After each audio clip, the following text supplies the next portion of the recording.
Hello guys, welcome back to my channel. So this is the Golden Hub where we share about all things property.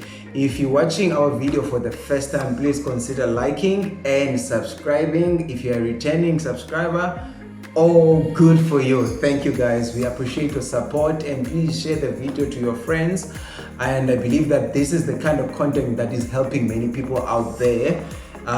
So today we're going to be talking about the offer to purchase. But before we go to that topic, I would like to highlight this, guys. If you've got a property that you would like to sell, please hit me up and then I can sell that property for you, so that you don't hassle in terms of looking for somebody to buy that property.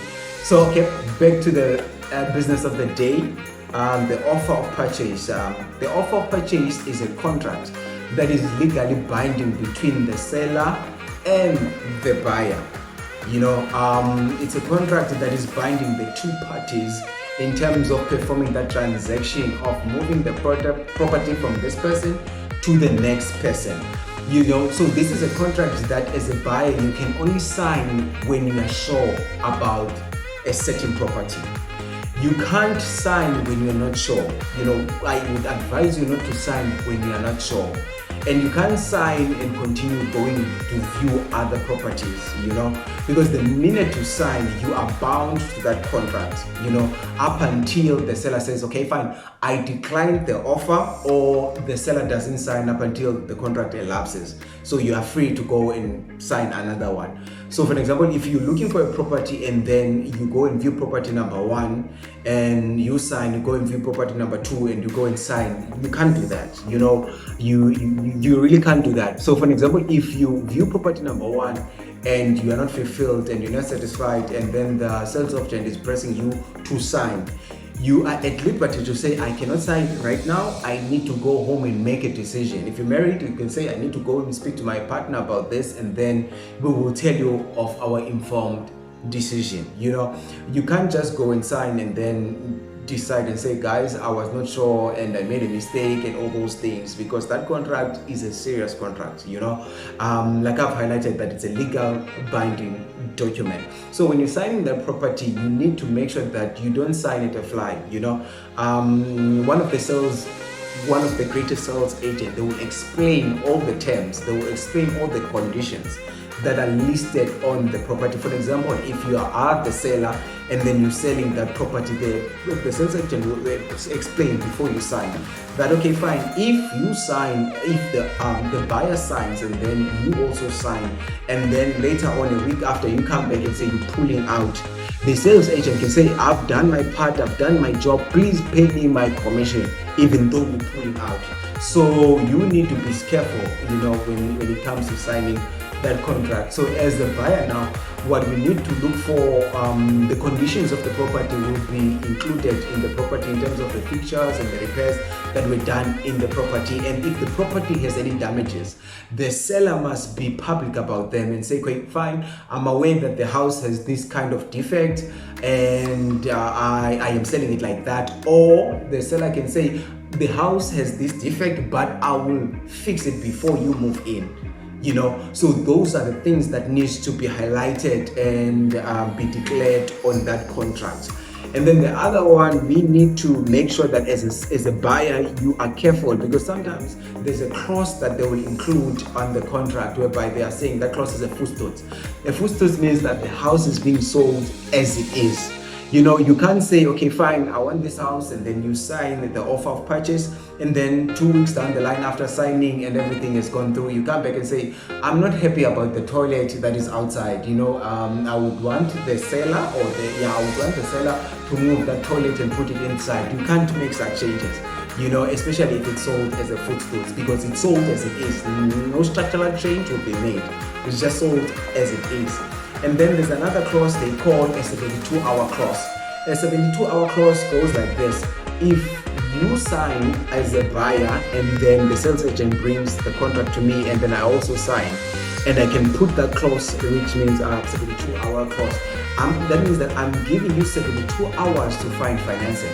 If you don't find any financing within that 72 hours, I can re-advertise the property to somebody else. But before that 72-hour clause elapses, I am not, as the seller, I'm not allowed to advertise the property, because that means that you are still within that 72 hours. So if you can't raise finances within that 72, then the deal will be advertised to somebody else. And also the seller can come back and say, guy, yes, you have signed as a buyer, but I have found another buyer that is got a better offer. So please, I'm putting this clause in there in terms of a written notice, that I'm putting this clause right there that you have 72 hours. If we don't raise finances within that 72 hours, I'm taking the next buyer. So as that buyer, you have to make sure that you go and raise finance. Yes, so we need to be careful, guys, in terms of filling in that offer of purchase, because it's serious. You can only sign, like I've said, you can only sign when you are serious. And yeah, you need to familiarize yourself. You can go maybe on Google and see how it's structured. You see how it's structured, and then you go through it, because for example, you find out that some people are doing false advertising when they are saying, okay, fine, I'm advertising this property, but this property, they will say maybe this property has this and has that and has that.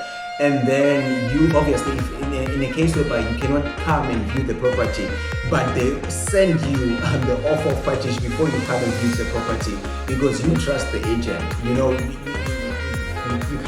You can't do things like that, because you must remember, a sales agent wants to get the deal. They want to sell, and you get people out there that are doing funny businesses, and somebody will say, okay, fine, we have arranged for viewing on Saturday, but on Friday I will send you the offer to purchase. Please sign it and bring it when you are coming to view. You can't, because you haven't made your decision. You need to always make sure that you have viewed the property and see how the property looks like, because it's possible that what you see in the picture is not what you see physical.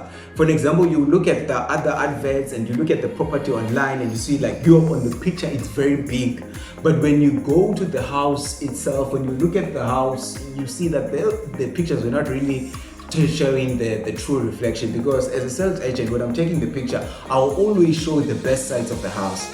So you need to make sure that you always view the property before you sign the offer to purchase. If you can't, let's say you're out of town, or you're in Cape Town, but you're buying a house in East London, make sure that you send somebody that you trust, so that that person can come and view the property on your behalf before you are convinced by the sales agent. So you need to keep that in mind and make sure that you are careful. And then the other thing is, the names that you have highlighted on the offer to purchase would be the names that will reflect on the title deed. If you put your auntie and your granny there, those are the people that their names will appear, provided that the financings go through and everything, there are no issues. Those are the names that will reflect. So always put the names that you know that you are sober when you made that decision. Okay, that, let's say for example, you're buying a house and you say, okay, I'm buying this house for my son, for example, and I want it to be on their name. And provided that they have a good credit score and they have an income and all those things, you can put their names there. And let's say you are viewing the property on their behalf, you can do that, but their names must be there on the document. And then what else can we say about this clause? So the other thing is, the sales agent must give you time to go through that contract. If a sales agent is coming to you and say, okay, I want you to sign now, you can't sign because you're forced to sign right now. You have a right to take that contract and go and study it in your home, and then maybe you can respond the next day and confirm that you have signed it and send it back to the sales agent. Because it's a legal binding document, guys. If you don't take it serious, you might land up in court.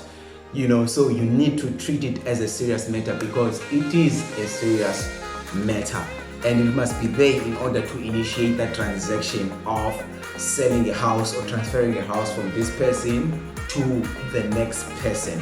So yeah, we must be careful of that document. And what else? I think for now, let's end the video here. Guys, I would like to encourage, if you've got a topic that you would like me to cover, please write it on the comment box, and then I'll go through it and then make a video on the next one.